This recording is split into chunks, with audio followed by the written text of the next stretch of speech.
The bitter chill of a Colorado winter evening cut through the tattered fabric of Katherine Vale's shawl as she stared hopelessly at her barren pantry. The echoes of her 5 hungry children's voices haunting the cramped cabin she could no longer call a home with any certainty. Thomas had been gone for 73 days now, not that she was counting, and the last of the flour had been used that morning to make a thin gruel that barely quieted the youngest one's cries. Katherine leaned against the rough-hewn doorframe, watching her breath form clouds in the fading light of December 1879. The snow-covered plains surrounding their isolated homestead outside Trinidad, Colorado, stretched endlessly, as vast and empty as her future seemed without Thomas. She'd believed him when he said he was heading to town for supplies and to inquire about work at the mines. She believed him when he kissed her goodbye and promised to be back in 3 days. She even believed him the first week when he didn't return, making excuses in her mind about bad weather or unexpected work. But now, with winter tightening its grip and 5 children, Sarah 12, William 10, Elizabeth 7, Joseph 5, and little Rebecca 2, depending on her, Katherine could no longer deny the truth that had settled in her heart like the cold. Thomas Vale was never coming back. The sound of approaching hoofbeats pulled Katherine from her thoughts. Visitors were rare this far from town, especially in winter. Her hand instinctively tightened around the handle of the broom she'd been using, the only weapon within reach. "Children inside," she called sharply, gathering little Rebecca from where she played with a corn-husk doll on the porch. Through the swirling snow, a solitary figure on horseback emerged, his broad-shouldered silhouette growing more distinct against the white landscape. As he drew nearer, Katherine could make out a wide-brimmed hat pulled low over his face and a heavy coat dusted with snow. His horse, a magnificent chestnut stallion, snorted clouds of steam into the cold air. "Evening, madam," the stranger called, his voice deep but gentle.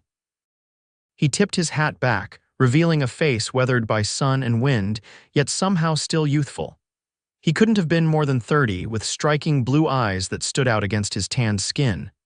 "Name's Matthew Morgan. I was passing through and noticed your chimney's barely smoking. Thought you might be running low on firewood." Katherine straightened her spine, summoning dignity despite her threadbare dress and the gnawing hunger in her belly. "We're managing just fine, Mr. Morgan. My husband will be back any day now." The lie tasted bitter on her tongue, but pride was all she had left. Matthew Morgan's gaze swept over the property, taking in the unrepaired fence, the empty chicken coop, and the too thin face of the child peeking from behind her mother's skirts, before returning to Katherine's defiant eyes. "No offense meant, madam," he said, dismounting with fluid grace despite his size, "but I've been riding this territory for years. I know when a homestead's in trouble." He reached into his saddlebag and pulled out a package wrapped in oilskin. "At least take some jerky and coffee." "I've got more than enough." Katherine's stomach clenched at the mention of food, but she hesitated, eyeing the stranger warily. In the doorway behind her, she could hear William whispering urgently to his siblings. "I can't accept charity, Mr. Morgan." "Not charity," he corrected, his eyes crinkling at the corners. "Just being neighborly. And please call me Matthew." Before Katherine could respond, little Joseph broke free from William's restraining hand and burst onto the porch. "Mama, I'm hungry," he announced, staring openly at the package in Matthew's hands. Katherine's cheeks burned with shame, but the stranger showed no judgment. "Smart boy," Matthew said, kneeling to Joseph's level. "I've got some jerky here that's mighty good. Would you like to try some?" Joseph nodded eagerly, and Katherine found herself unable to deny her son this small comfort. She nodded her permission, and Matthew carefully handed the boy a strip of dried beef. "There's more," Matthew said, standing again and addressing Katherine, "and I noticed your woodpile's running low. If you'll allow it, I'd be happy to chop some before I move on." Katherine hesitated, torn between desperate need and the impropriety of accepting help from a strange man. But as the wind picked up, carrying another flurry of snow, she thought of the night ahead with no fire and hungry children. "That would be very kind," she finally said, her voice barely audible above the wind. Matthew simply nodded and returned to his horse, retrieving an axe from his gear. Without further conversation, he headed for the stack of logs that Thomas had left uncut months ago.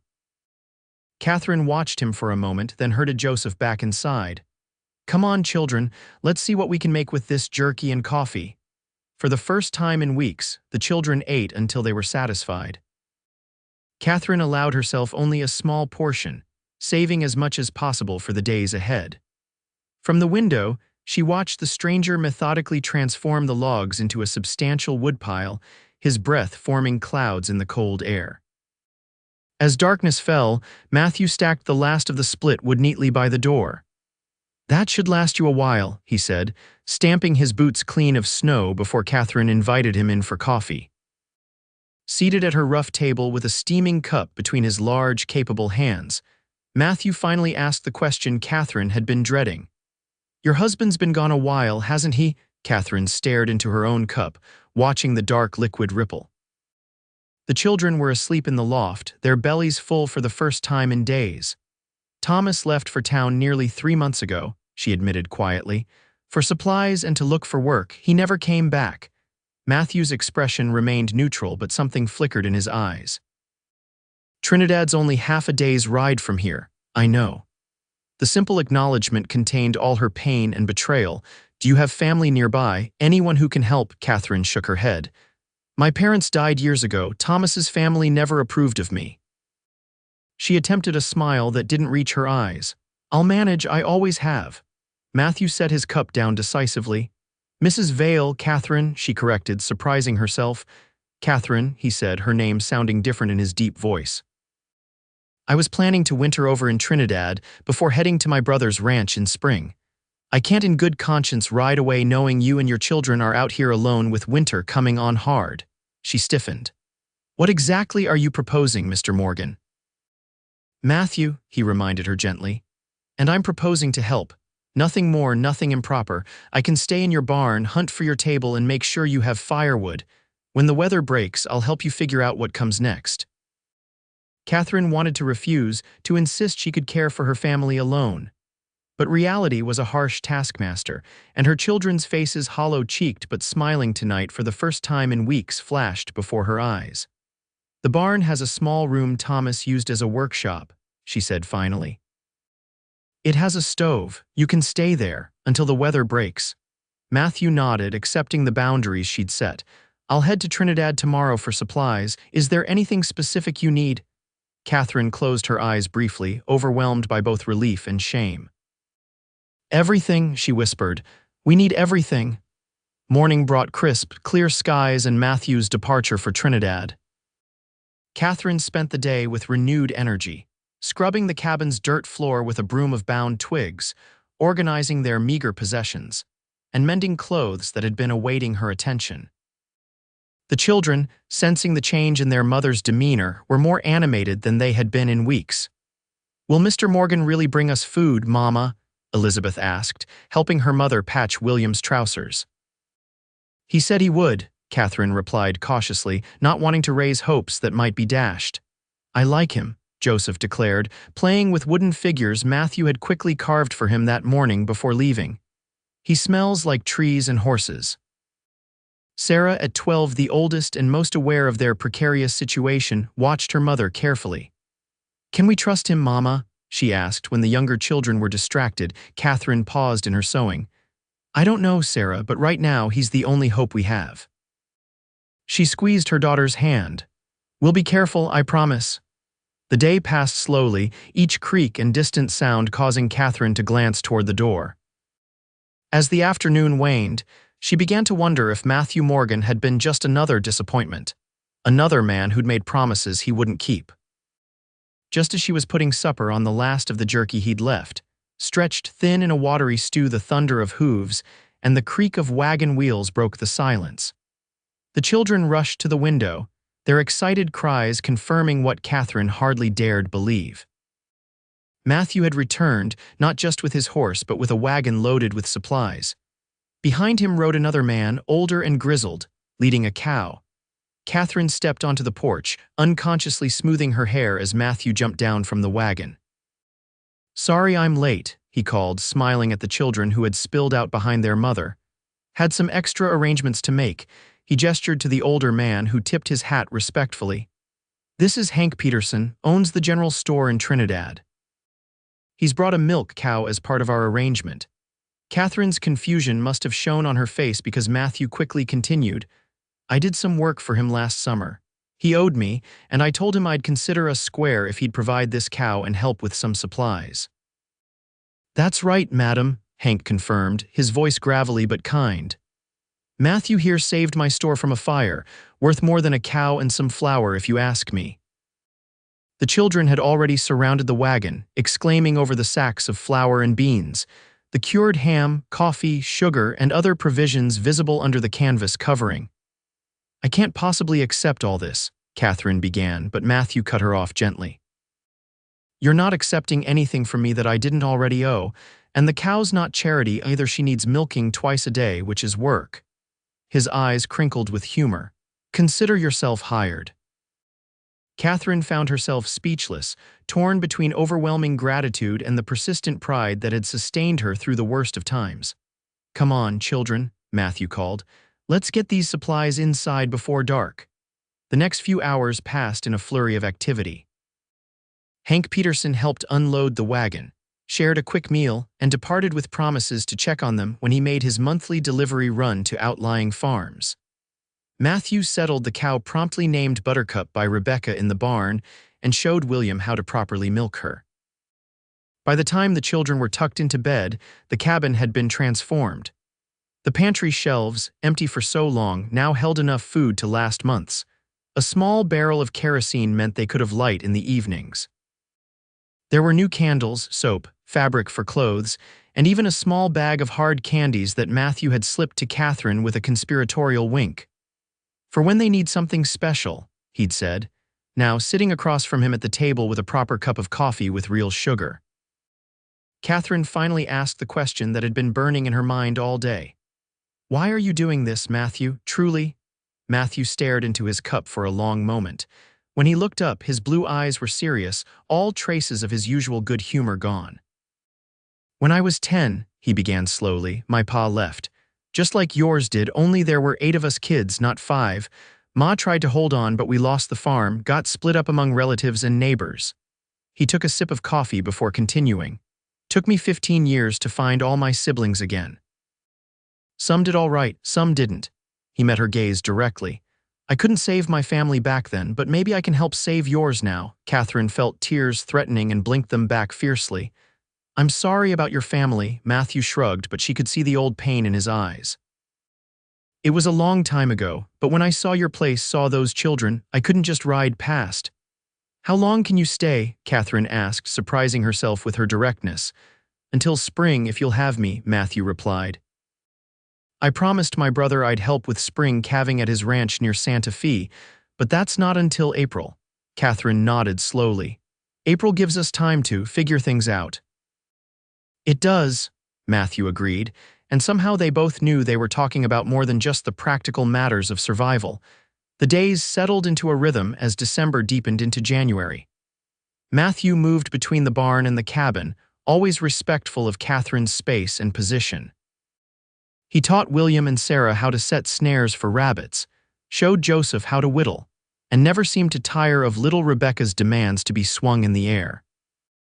Even Elizabeth, normally shy around strangers, had taken to following him as he did chores, peppering him with questions about his travels. Katherine watched it all with a mixture of gratitude and growing unease, not at Matthew's presence, which had become as natural as breathing, but at her own feelings. She found herself looking forward to the evenings when the children were asleep, and she and Matthew would sit by the fire, talking quietly about everything and nothing. She caught herself noticing the breadth of his shoulders, the way his eyes crinkled when he smiled, the gentleness of his large hands when he helped Rebecca button her coat. It was improper, she knew. Thomas might still be alive somewhere, making her a married woman. But as January turned to February, Katherine found it harder to remember Thomas's face, while Matthew's grew clearer in her mind each day. One bitter February night, with the wind howling around the cabin and the children long asleep, Katherine finally voiced her confusion. I don't know if I'm a widow or an abandoned wife, she said quietly, staring into the fire. I don't know if I should hate Thomas or mourn him. Matthew sat in contemplative silence before responding. Would knowing make a difference in what you need to do now? Katherine considered this. I suppose not. The children need stability, security. Whether Thomas is dead or just gone doesn't change that. Then perhaps the answer will come in time, Matthew suggested. And until then, you do what you've always done, whatever it takes to keep your family together.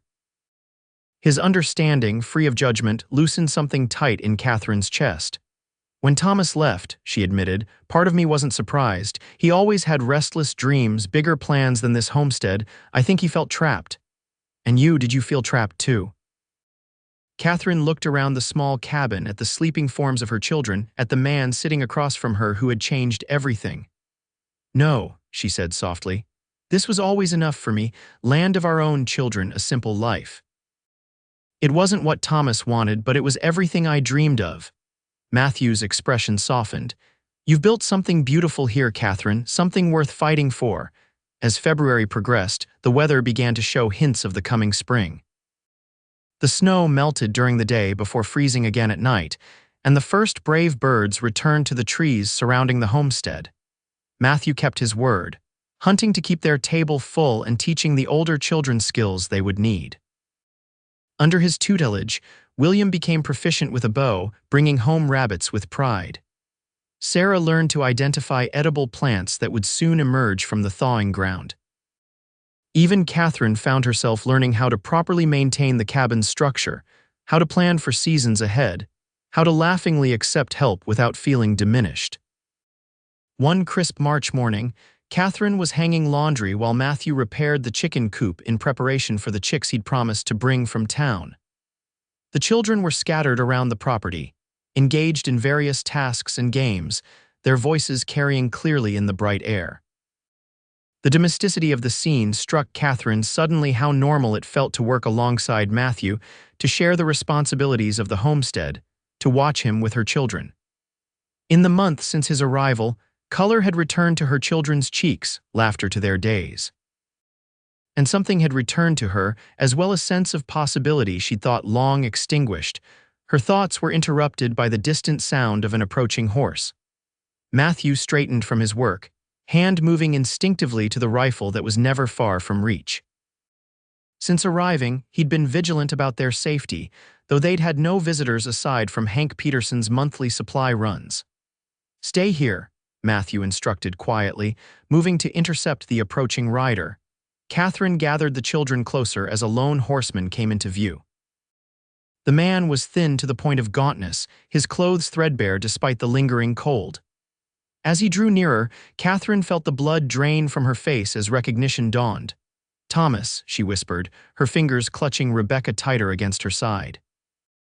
The children's reactions were varied and immediate. Sarah gasped, William stepped protectively in front of his siblings, and little Rebecca, who barely remembered her father, buried her face in Katherine's skirts. Matthew had reached the rider, his posture alert but not overtly threatening. Words were exchanged that Katherine couldn't hear, and then Matthew was walking the man toward the cabin, his expression carefully neutral. Thomas Vale dismounted shakily, looking older than his 36 years. His once handsome face was haggard, his dark hair streaked with premature gray. His eyes, when they met Katherine's, held a mixture of shame and defiance. Katie, he said, using the diminutive she'd always disliked, you're looking well.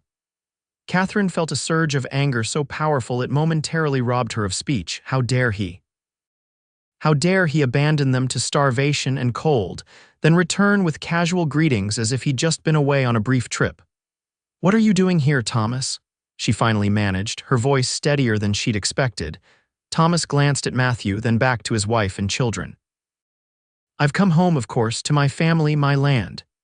There was a note of possession in his voice that set Katherine's teeth on edge. You left us to die, Sarah said suddenly, her young voice ringing with accusation. We were starving before Mr. Morgan came. Thomas's expression darkened. And who exactly is Mr. Morgan to my family? A friend, Katherine said firmly, finding her voice again. Who kept your children alive when you abandoned them? I didn't abandon anyone, Thomas snapped. I went looking for work, good work that would provide for all of us better than scratching at this miserable dirt ever could. For 3 months, Catherine asked incredulously. Without a word, without sending money or supplies, Thomas had the grace to look abashed. Things didn't go as planned. I got work with a cattle outfit heading to Kansas, but there was trouble. I got shot. Joseph interrupted, his eyes wide. Thomas nodded, seeming pleased with his son's interest. Rustlers got me in the shoulder. He rolled his left shoulder as if to demonstrate, laid me up for weeks. By the time I recovered, the outfit had moved on without me. Took me this long to earn enough to get back. Catherine's mind raced. It was a convenient story, one that cast Thomas as a victim of circumstance rather than a man who'd willfully abandoned his family. But even if it were true, it didn't explain or excuse everything. You could have sent word, she said. Trinidad's not so far that you couldn't have gotten a message to us. Thomas shrugged, wincing slightly. I was ashamed, Katie. I'd promised to bring back money, supplies. I couldn't face telling you I'd failed. So instead you left us to wonder if you were dead, to slowly starve. The anger Catherine had suppressed for months bubbled up. Do you have any idea what we've been through, what your children suffered? Matthew, who had been silently observing, spoke up. Perhaps the children should go inside while you two talk. Catherine nodded gratefully. Sarah, take your brothers and sister inside. There's bread and honey for a snack. Once the children had reluctantly gone inside, Thomas turned to Matthew, his posture confrontational despite his weakened state. I appreciate you helping my family in my absence, but I'm home now. You can be on your way. Matthew's expression remained impassive. That's for Catherine to decide. Catherine, Thomas scoffed, she's my wife. This is my homestead. A homestead you abandoned, Matthew pointed out quietly, and nearly lost. The property taxes weren't paid. The bank in Trinidad was preparing to foreclose. Catherine looked at Matthew in shock. You never told me. I took care of it, Matthew said simply. Didn't see the need to worry you. Thomas's face flushed with anger. You had no right to interfere in my affairs. Someone had to, Matthew replied, his calm demeanor a stark contrast to Thomas's agitation. Catherine suddenly felt exhausted by the men's posturing. Stop it, both of you. Thomas, if you want to talk, we can talk inside, but you should know things have changed. I've changed. Thomas hesitated, then nodded curtly. Fine, let's talk inside. He cast a triumphant glance at Matthew before following Catherine into the cabin. Matthew remained outside, his expression troubled as he watched the door close behind them. Inside, Catherine found the children huddled together at the table, barely touching their snack. Their eyes followed their father as he moved around the cabin, inspecting the changes that had occurred in his absence. Place looks good, he admitted grudgingly. Better than when I left. Matthew repaired the roof and the north wall, William said, a hint of challenge in his young voice. He taught me how to help. Thomas frowned at his son's obvious admiration for another man. Well, that's good, but I'm home now, son. I can teach you everything you need to know. William looked down at his plate without responding. Thomas continued his inspection, noting the full pantry, the new curtains Catherine had made from fabric Matthew had brought, the general air of prosperity that had replaced their former desperate poverty. You've done well for yourself, he said to Catherine with a note of accusation. We've survived, she corrected. No thanks to you. Thomas sighed heavily, sinking into a chair at the table. The children instinctively edged away from him, a reaction that clearly hurt him. I made a mistake, he admitted. I thought I could find something better for us. The mines in Trinidad weren't hiring in this land. He gestured dismissively. It's never going to produce enough to support a family. It's producing enough now, Catherine pointed out. We have chickens again, a cow, a vegetable garden ready for planting. Matthew showed me how to irrigate properly using the creek. Matthew, Thomas muttered. Is that all anyone can talk about? Sarah, always the most outspoken, fixed her father with a steady gaze. He saved us when you left us to die. Sarah. Catherine admonished, though secretly she agreed with her daughter's assessment. It's true, Sarah insisted. We were starving, Papa. Rebecca was sick, and you weren't here. Thomas had the decency to look ashamed. I'm sorry for that, truly, but I'm here now and I want to make it right.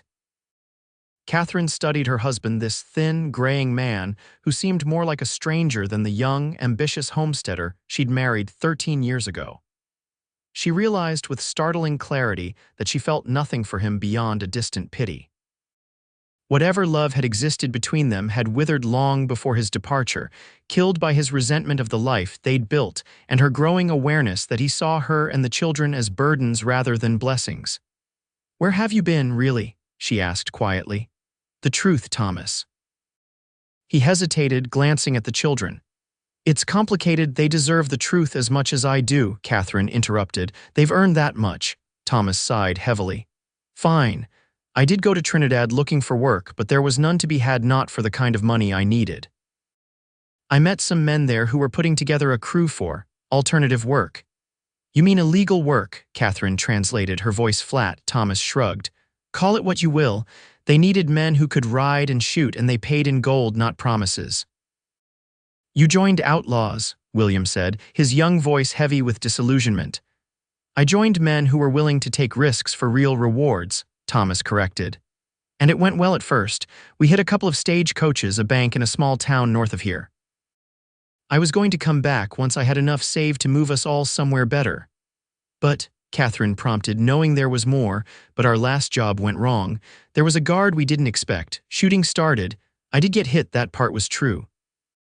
By the time I recovered, the gang had split up and the law was looking for all of us." He leaned forward earnestly. "I've been hiding out, Katie, working odd jobs under different names, trying to stay ahead of the law while saving enough to get back to you." Katherine closed her eyes briefly, absorbing the implications. Her husband wasn't just a deserter, he was a criminal. If he stayed, he could bring danger to their door. "Are you still wanted?" she asked directly. Thomas hesitated. "Probably. But they're looking for a gang that hit places in northern Colorado. No reason for them to come looking here." "Unless someone recognized you in Trinidad," Katherine pointed out. "It's not that big a town." "I was careful," Thomas insisted. The cabin door opened and Matthew stepped in, his tall frame filling the doorway. His eyes immediately found Katherine's, silently asking if she was all right. She gave him a small nod. "The children and I need to tend to the animals," she said, rising from the table.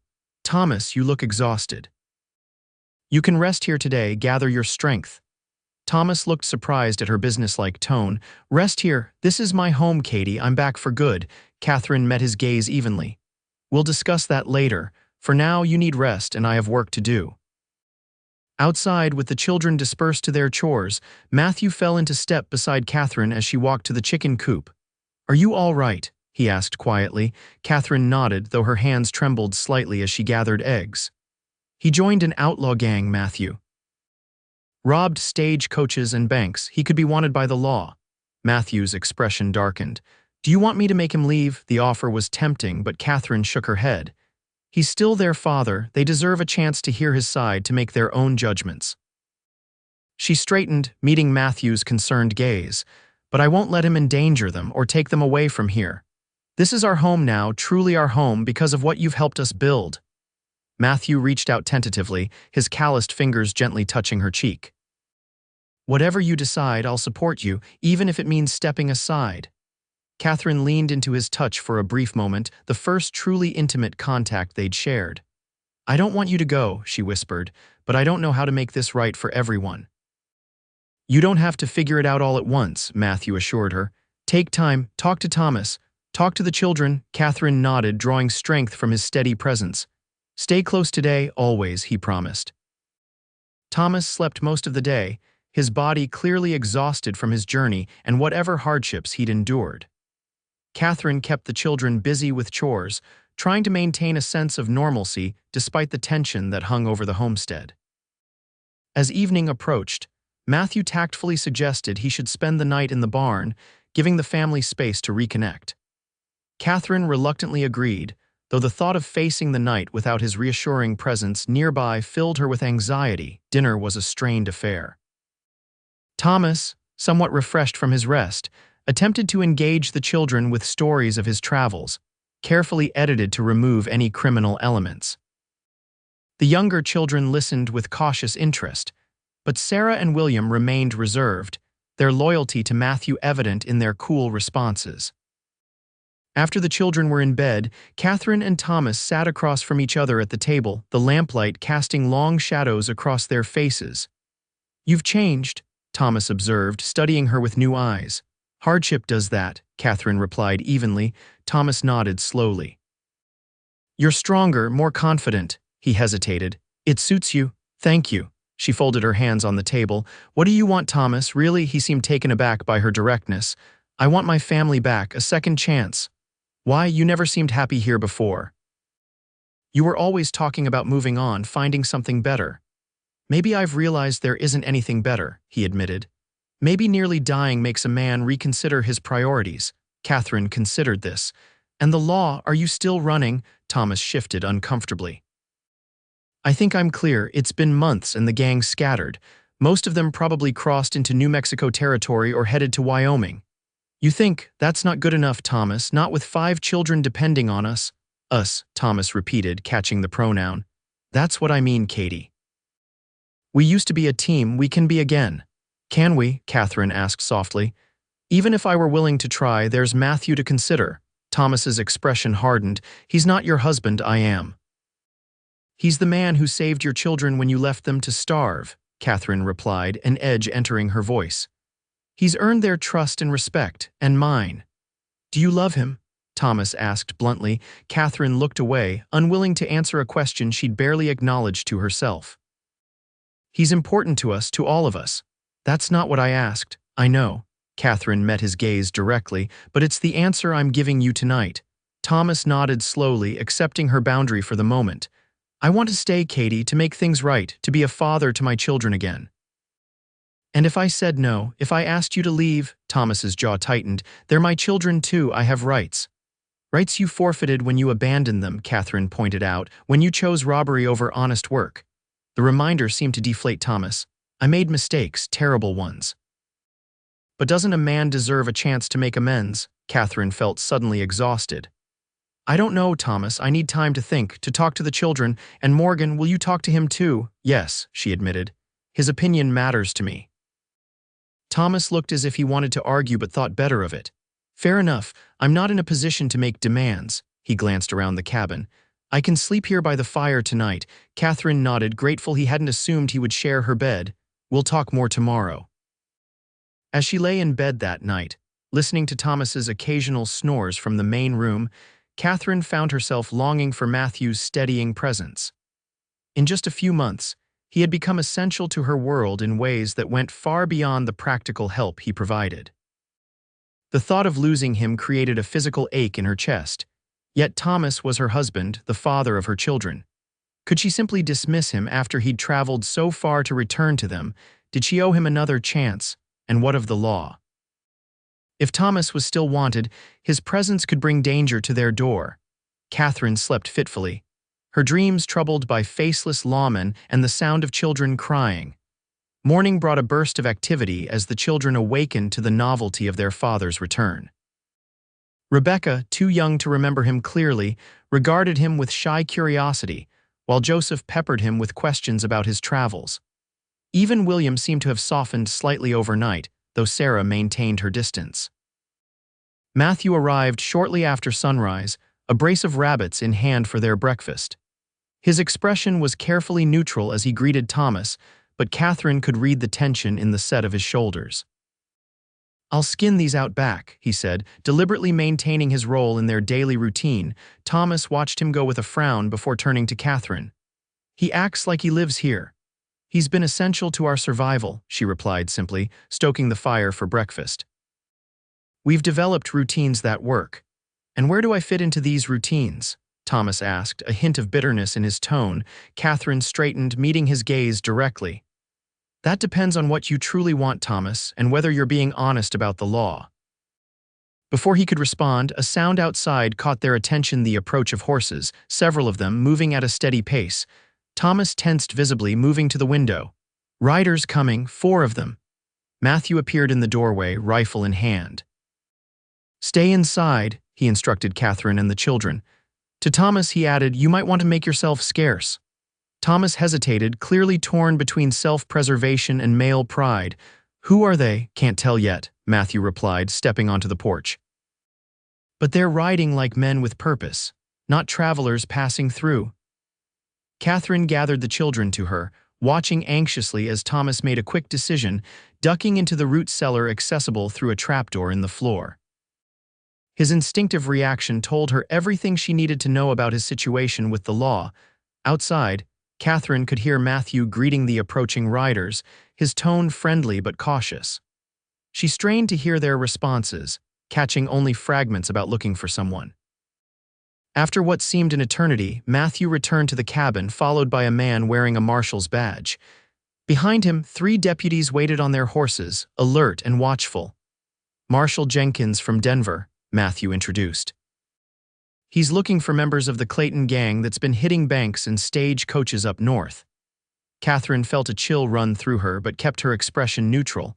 How terrible, but why come all this way south? The marshal, a weathered man in his 50s with shrewd eyes, studied the cabin's interior. Information led us to believe one of the gang members might have connections in this area. Name of Thomas Vale. Any relation, madam? Katherine hesitated only briefly. My husband. But I haven't seen him in months. He left us last fall, supposedly looking for work. Supposedly, the marshal echoed, catching her choice of words. He never returned, Katherine said simply. For all I know, he could be dead. The marshal nodded sympathetically. Sorry to hear that, madam. Hard country for a woman alone with children. She's not alone, Matthew interjected quietly. I've been helping out.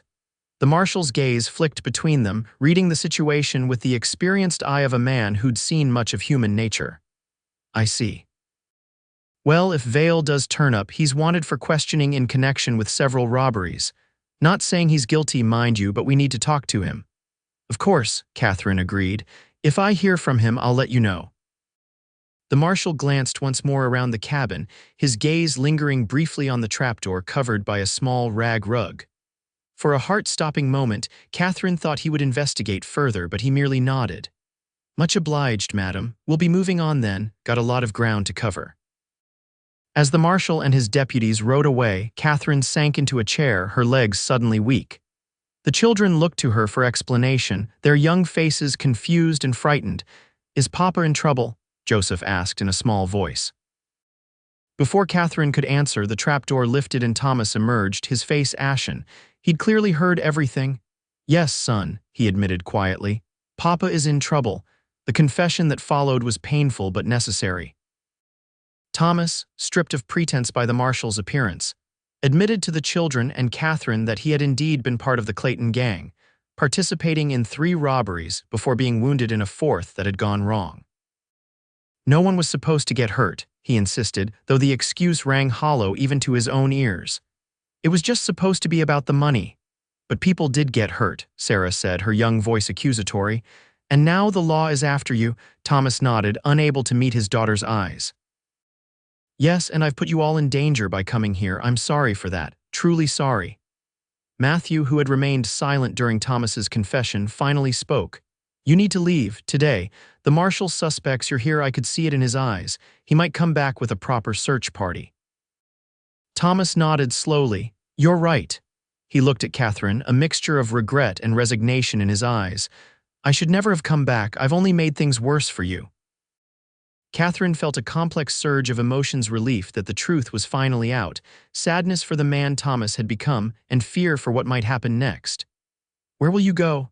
West, I think. Maybe California, far enough that I can start fresh without bringing trouble to your door. Thomas looked around at his children, his expression softening. I want you to know I did love you, all of you. I just made bad choices, got lost somehow along the way. The children regarded their father with varying expressions: confusion, hurt, disappointment, but it was William who finally spoke. Will we ever see you again? Thomas glanced at Katherine, then at Matthew, reading the situation with sudden clarity. I don't think so, son. Your mama has built a good life here for you, better than I could give you now. He managed a sad smile. Sometimes loving someone means knowing when to let them go. Katherine was surprised by his insight and by the genuine regret in his voice. For the first time since his return, she caught a glimpse of the young man she had once loved, capable of honesty, however belated. You should go before dark, Matthew advised. I can give you provisions, a fresh horse. Thomas nodded gratefully. Thank you, you've been more than fair, considering everything.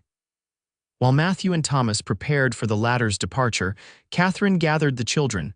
answering their questions as honestly as she could while assuring them they were safe, loved, and would remain together no matter what. Rebecca, too young to fully comprehend the situation, was mostly concerned with whether Matthew would continue to carve wooden animals for her. William and Joseph wrestled with conflicting feelings about their father, the excitement of his brief return giving way to the hurt of another abandonment, however necessary. Elizabeth quietly absorbed everything, her sensitive nature troubled by the family's turmoil. And Sarah, always the most perceptive, watched her mother with knowing eyes. "You love Mr. Morgan, don't you, Mama?" she asked when the younger children were distracted. Catherine hesitated, then nodded. "I think I do, Sarah. Is that all right with you?" Sarah considered this seriously. "He makes you smile, and he takes care of us without making us feel like a burden." She frowned slightly.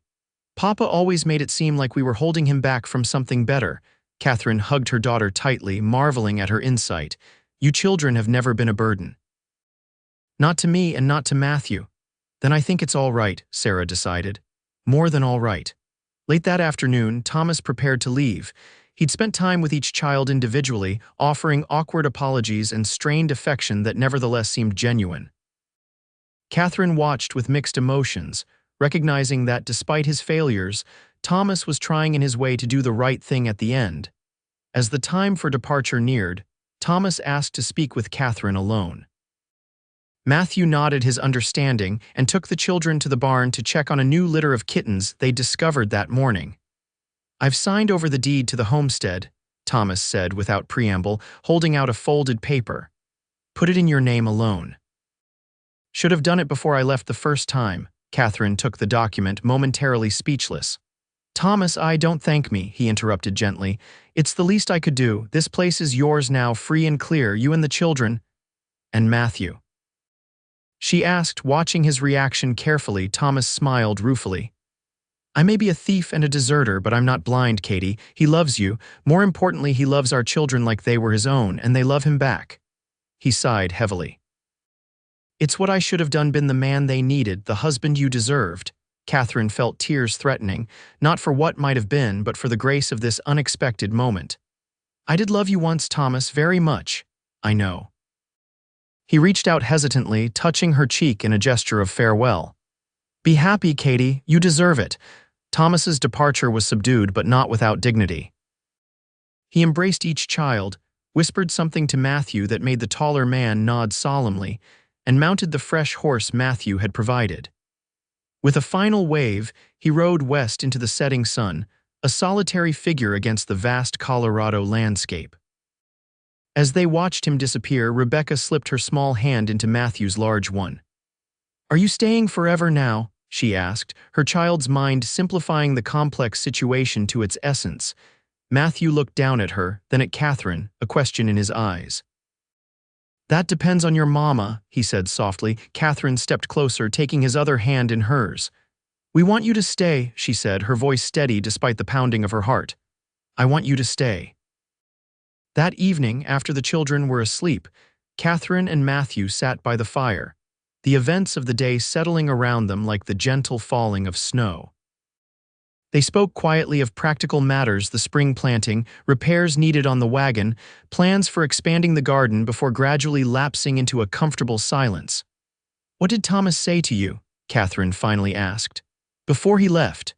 Matthew stared into the fire, remembering.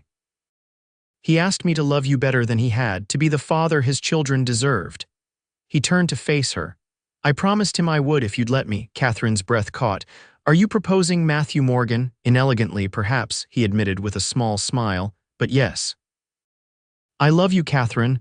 I think I have since that first night when you were so fierce and proud despite having every reason to despair." He took her hands in his. "I love your children too, Sarah's wisdom, William's quiet strength, Elizabeth's gentle heart, Joseph's curiosity, and little Rebecca's boundless joy. I want to build a life with all of you if you'll have me." Catherine felt tears spill down her cheeks, but they were tears of joy rather than sorrow.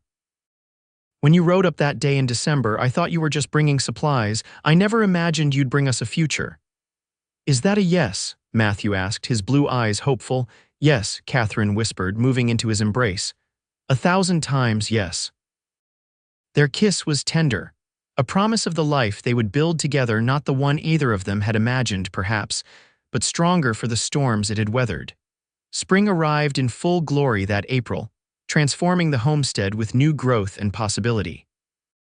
The garden Katherine and Matthew planted together flourished under their care, mirroring the family that blossomed with the security of their love.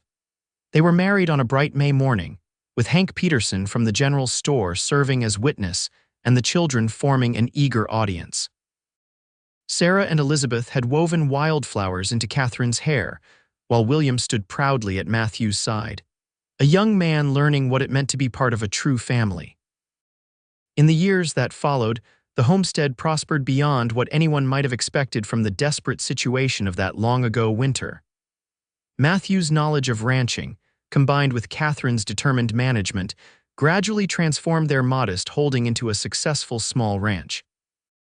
They added cattle, expanded the vegetable garden into a proper farm, and built a new wing onto the cabin to accommodate their growing family. For growing it did in the spring of 1881, Katherine gave birth to twins, a boy and a girl they named James and Emma. Matthew wept when he first held them, overwhelmed by the gift of children of his own to add to those he already loved as his own. 2 years later, another son joined the family, robust little Daniel, who inherited his father's blue eyes and his mother's determined spirit. The older children thrived under Matthew's guidance. William, once a boy forced to shoulder adult responsibilities too soon, grew into a confident young man with a talent for horsemanship that matched his stepfather's.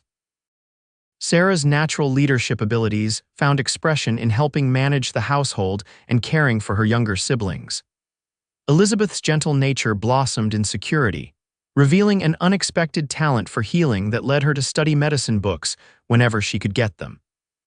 Joseph's curiosity developed into a keen intellect that impressed even their occasional visitors. And Rebecca, who remembered little of the desperate times before Matthew's arrival, grew into a joyful young girl who followed her stepfather everywhere, absorbing his lessons about ranching and life with equal enthusiasm. As for Thomas Vale, they received word indirectly through Hank Peterson that he had indeed made it to California. A letter arrived 5 years after his departure, addressed to the children, offering vague well wishes and the news that he had found honest work on the docks in San Francisco. Katherine and Matthew agreed the children should have the letter, allowing them to make peace with their father's memory in their own way. No further communication came, and they never learned his ultimate fate. On a warm summer evening in 1889, 10 years after Matthew had first ridden up to their desperate homestead, he and Katherine sat on the porch of their now substantial ranch house, watching their children, both those born of their union and those they had built together through love and commitment, playing in the twilight. "Do you ever regret it?" Katherine asked softly, her head resting against her husband's shoulder. Stopping that day, taking on a starving woman with 5 children, Matthew chuckled, the sound rumbling pleasantly against her ear. "Best decision I ever made." He turned to kiss her temple gently.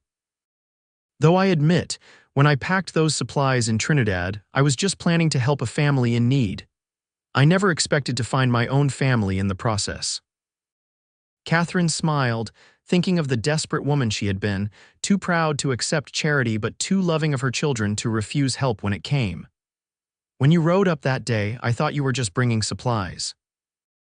And instead, I stayed forever," Matthew finished, echoing the phrase that had become something of a family saying over the years. "Forever," Katherine agreed, watching as their oldest and youngest sons, William, now 20, and Daniel, just 6, raced across the yard in a game of tag, their laughter carrying on the sweet evening air. "And I wouldn't change a single day of it." As darkness fell across the prosperous ranch that had once been a desperate homestead on the brink of failure, the Morgan family gathered in the warm light of home, their story a testament to the unexpected paths love can take when hope arrives on horseback, bearing supplies and the promise of a future brighter than anyone could have imagined.